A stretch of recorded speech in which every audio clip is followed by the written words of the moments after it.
April 13th, 2020, 1:30, or nope, 1:41 p.m., probably 1:42 p.m. by now.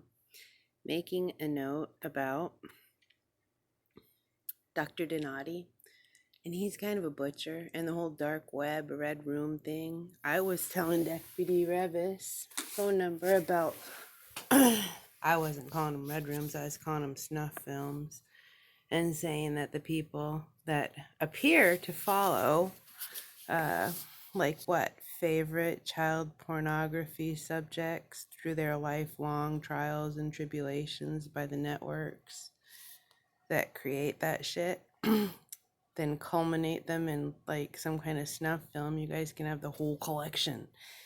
So, and voyeurs and, inserting that programming and stuff like that.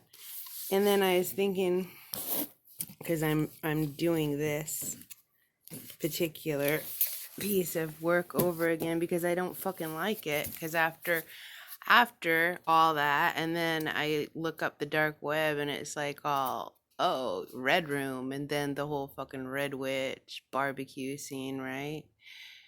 And then this was like, before I added paper, was just red. She was in a yellow dress. I was calling it cunt power because her hair goes right there and she was in a yellow dress. Power color. I colored it different colors.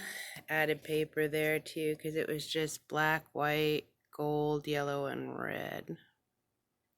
And it looked like, what it looked like was some chick in a red room, for the dark web. And I was like, ew, so I started coloring it and covering it up with stuff. But then I was looking at the back of it, and I actually bought it. Let's cover up the lady's name. Well, it doesn't say, it just says untitled. But I bought it at a street festival in Summit, Oregon. Such a cute little town, too. It was adorable. But then, Red Room, Summit Festival, and actually it would be hippie chicks that would get stuck into a red room, or who knows, probably everybody. And because it's an object lesson, right? It's an object lesson for whoever's watching, been invited to watch whatever demonstration. Then we had that thing on, was it the Statue of Liberty that got lit up red in New York, or Times Square or something? But then I was thinking of sports medicine and all the sports betting that appears to go along with this, and the underground mafia and the big amounts of money that look like they're changing hands on these games, and college athletics, and Dr. Donati, who frankly was a butcher, and he was known as a butcher to the townspeople that went in and got arms screwed up, legs cut off, backs ruined, the wrist thing done. Just like constant. But he made a lot of money off of Washington State University athletics, and in fact, he got his own clinic or whatever it is over there on, I think, Bishop Boulevard, called Summit Athletics. Was it Summit Athletics? I don't know. It's called Summit now. I can't remember what it was called before, but I went there. My bone doctor was in there in that same group. He ended up dead in a weird way, right? The tree fell on him in front of all of his kids. Or a bunch of his kids.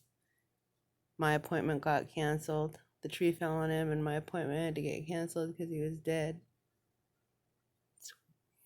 I felt bad too because he's pretty talented. But then his kids were connected to Palau, at least one of them, right? Through the telephone networks. So all of it just ties and ties and ties in weird ways. The ravelers, the knitters, all that knitting activism looked so sweet until you understand that it's a bunch of people with their stick a fork in it. It's done. Spinning, spinning, spinning, spinning, right? 3 forks, 3 times 3 times 3. So you have at least 9 spinners.